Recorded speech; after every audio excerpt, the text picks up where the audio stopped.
So it's really like a huge honor to be able to be a teacher. I'm curious to learn about your skateboarding career because I used to skate here. I lived in the city. I was skating when they repaved Reynolds, so that was nice. It was like 1983, something like that. So when were you skating around here?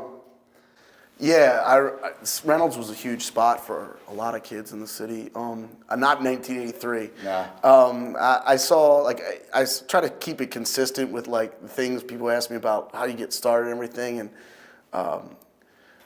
you know, the 1980s was pretty a big thing, especially toward the end. And I can remember skateboarding getting really big around here. I think I started because Back to the Future was like an inspiring movie. Like I always say that, you know, I saw Michael J. Fox flip this board around. I'm like, yo, I want to do that. Like, and then like my mom and dad were into skiing and stuff, so they got me into that. So we would end up at the local place over in Roarstown where I went to elementary school. It was a shop called Outfitters, and then Outfitters started having skateboards, like all sitting in their shop. When my dad would go in there, I'm like, oh, what's all this? That's where I bought my first board. Right. And then Outfitters turned into Outback, and then being close by there, different friends that lived in Roarstown, as like a little kid, I got to, you know, go down there and get a board and meet people and see like how rich, you know, the activity was. I skated for like a good, you know, like I probably got a board in 3rd grade and skated hard until like the first day right before 7th grade. Like honestly, like a friend of mine said to me, like, whatever you do tomorrow, don't wear your skateboard clothes to school. Like I'm just telling you, like you're gonna get made fun of, you know? And I was like, really? Like, so like I put like on like a Stussy shirt or something like different, like with surf or whatever. And I went to school and I kind of saw that. So I took a break from it to like maybe like 8th grade or something like that. And I started to snowboard a little bit. And then met a lot of kids and started going back down to Outfitters and Outback and reconnecting with all that stuff and realizing like all these other things I was trying to do, like play football and you know, kind of the more the like normal athletic kind of like adventure. Yeah, exactly. Just that was fun and I was still into doing it, but I remembered how much fun skateboarding was, so I kind of got into that and met a whole new group of people. And skateboarding really changed from like the end of the 80s to like the early 90s, where people were like, you started to see the blind video days and the street skateboarding taking over, where Vert had died, you know, Gator had his whole shebang and everything, and you were like, what happened to Tony Hawk? And all these guys are starting their own companies, Birdhouse and Chapter 7, Lance Mountain left, Pal Peralta, all these things that you thought were like, you know, staples of skateboarding, really like it dissolved and became a new thing.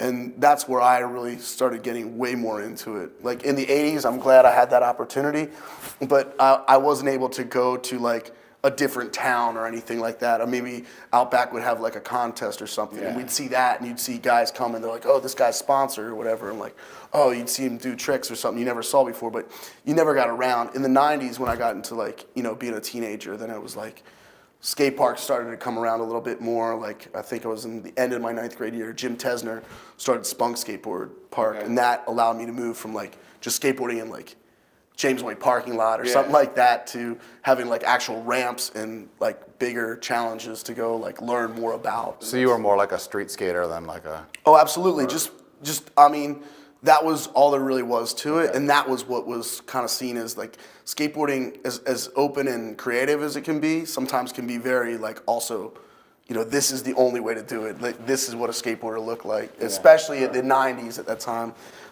You know, it was like big pants, small wheels, and all that kind of stuff. And, you know, people were riding curbs like you saw in Embarcadero Center, Justin Herman Plaza, whatever, like Mike Carroll's and the, who else was big back then? You know, Danny Way, of course, Plan B was coming out and that stuff, coming off the heels of like Blind. And this is on the national level because, you know, like I only had magazines to look at and the people around here. Then I eventually, when Spunk opened, I started to see people who were really good from around here and surrounding areas coming in. It was like a little bit more eye-opening, like what really is going on. You went out and got that Trans World magazine when it came out, like Trans World, Thrasher, whatever I could find in the newsstand, you know. I just wanted to learn more and more about it, I guess. Did you have like a signature trick or anything, or? Like I'm sure if you asked any of my friends, like eventually, like I can remember in the 80s learning to ollie and thinking like a kickflip was like impossible. Like that's never gonna happen. And a friend of mine, like I wrestled with in 7th grade, like he could do it, my friend Brian. I was like, oh my God, like that's amazing. You know, and I'd seen people do it, but I thought they were like kind of like on the sponsorship level and everything.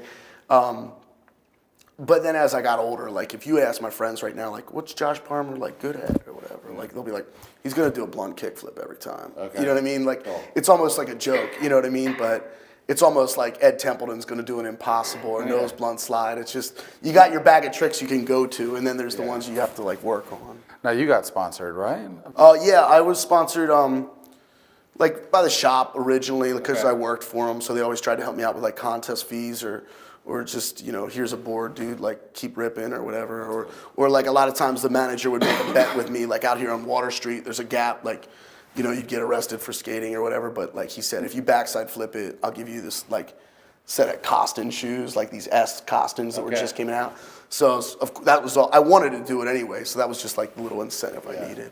So from there, you transitioned out. Sponsorship, the sponsorship part. Like the real big like opening for me was probably, there was a small company called Alliance, and like nobody would ever know like what that is. A friend of ours from down near Pottsville, is that the one where Yingling's from? Yes. Yeah, and I always Pottsville and Pottsville. yeah, those two.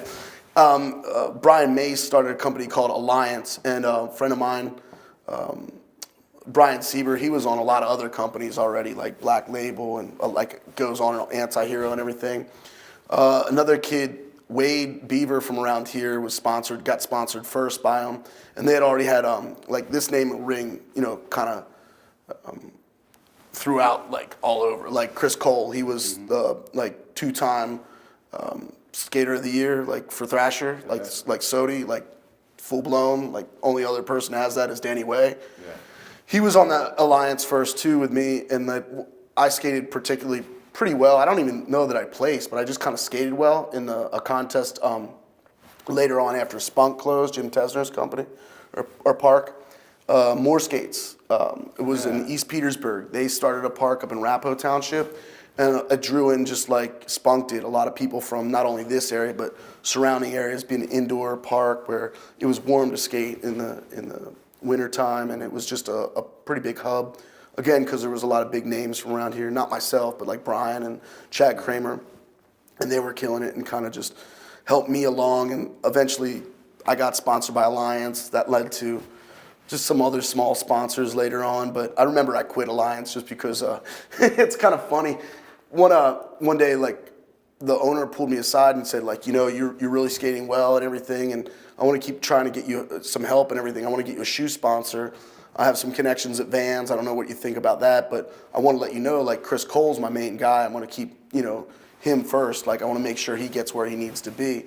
And I kind of got upset, and I quit. You know, after talking to some of my friends, the owner of the A-Bag, actually, Justin Lyons, he was telling me like he thought the guy was a kook or whatever. And you know, a friend of ours, James Williams, who started a company around here called White Knuckle, he was like available, and I was like, well, if I quit this company, would you?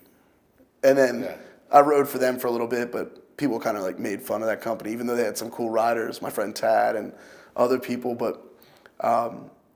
That kind of fizzled out, and then a friend of ours from here, Jason Dyer, he got me on his company. It was called Black Ink, and I think that was my like last official sponsor. But so it was all like small stuff, but like having some interactions with Chris and everything, like really, and going down to Tampa, and stuff like that, really opened my eyes to like what's really going on. I'm like really not as like excited about who I was sponsored by as much as the contest I did well in, and like, you know, showing up in Thrasher and Slap and those types of things, like for just or video magazines or whatever like that.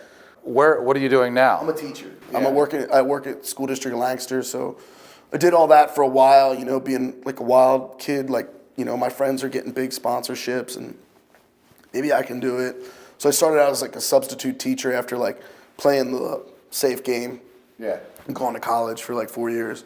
And I got a degree in history. And then I had to have like a job, so I found out like you could be emergency certified on, just having a college degree, whatever college degree. So I started doing that, and still trying to hang on to the whole skateboarding thing. But the probably the biggest thing was we never made the transition out to the west side. You know what I mean? That's where, if you really wanted to make it, you had to go. You couldn't just do it right here. Like some people could, probably like Brian, but not me. What was the draw to history for you?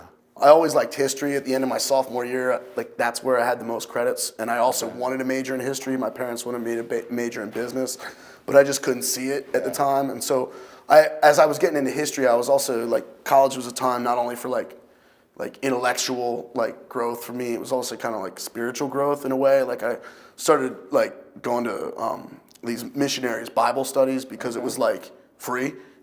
And like they'd answer all your questions, like you didn't have to feel stupid because none of your friends were there or anything like that. So I think growing a little bit more in terms that way. Did your interest in history bring you to the Masonic Lodge? Absolutely. I didn't know what Masons were until I started studying history in college.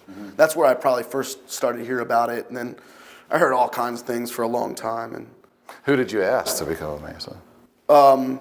A friend of mine at work, his name's Kuss. We would talk. He was a coach at McCaskey High School, and he would come around and talk to all the social studies and English teachers about better ways to teach and stuff. And so we'd talk about the subject matter, and somehow World War II and like Nazi Germany came up and the persecution of the Masons. And he's like, well, what do you know about the Masons? What do you know? I'm like, well, I'm interested in it. I don't know anybody who's a Mason. Like, he's like, well, I'm a Mason. What do you want to be a Mason? I'm like, yeah, I think I do. And he's like, well, I'll help you, and that is where it kind of like really started moving forward. Before that, it was like I kind of was scared. Now, are you involved heavily with the lodge here? Yeah. Yeah, I'm presently the thrice potent master of the Lancaster Lodge of Perfection, which is part of the Scottish Rite. I'm a past master of Lodge 43, a past high priest of Chapter 43, which, so I pretty much live it every day. Like there's something going on, but it's been really good for me. I've met a lot of. Must take up a lot of your time. It does take a lot of time, but it's been worth it. It's been really worth it. Got a lot of stuff. Now, I hear you've been involved in some charitable work too. Can you talk about that? Probably the biggest thing, like through Masons and the charitable work there, is the Dyslexic Learning Center. Okay. A lot of the stuff that I've done in the Masons, yeah, sure, I help out and we make pies and we sell pies and soup and dumplings, and this is one of the best funded dyslexic learning centers in, I think, the whole Pennsylvania, maybe aside from Pittsburgh, but they have pretty big donors. This is all like a grassroots, it's all funded. Pies. Yeah, exactly, selling pies. So that's kind of like the charitable work I do, but the reason, there's a lot of people who volunteer for that. I just got involved in the Masons and decided that I would do the work of the chair work, like where you have to learn the degrees and learn the ritualistic opening, closing of lodges and that kind of thing. And that's where that was more my strong hand was in Masonry. There's a ton of people who come through here and just, they give so much of their time, whereas, I'm in school doing stuff. So how's teaching treating you? Teaching's been really well. It's been great for me. It provided me my ability to pretty much do everything. I always joke, the best sponsor I ever had was J.P. McCaskey. I can feed my family. I can participate in lodge. I can go to work and meet really cool people and hang out and get excited about what the future is doing. And also, it's not math. Math is cool. Everybody needs to know that, but social studies stuff is very social. You can talk about what's going on that day and, the news, whatever. Today was the government shutdown, tomorrow's whatever, you know what I mean? The kids all want to know about that. They're not removed from their own circumstances, surroundings, their environment, their world. They want to know about that stuff. And it's kind of like a privilege to be able to try to speak to it as an individual, obviously knowing that history and social studies is very situational per person. Everybody's coming at school from a different perspective. Some people are well off. Some people come from disadvantaged backgrounds. Some people, whatever they are, conservative, liberal. So you're sitting there with this big responsibility to try to explain things to kids who have real questions and want to know in a way that you're not trying to like bias their own ability to think freely about the situation, I guess. So it's really like a huge honor to be able to be a teacher.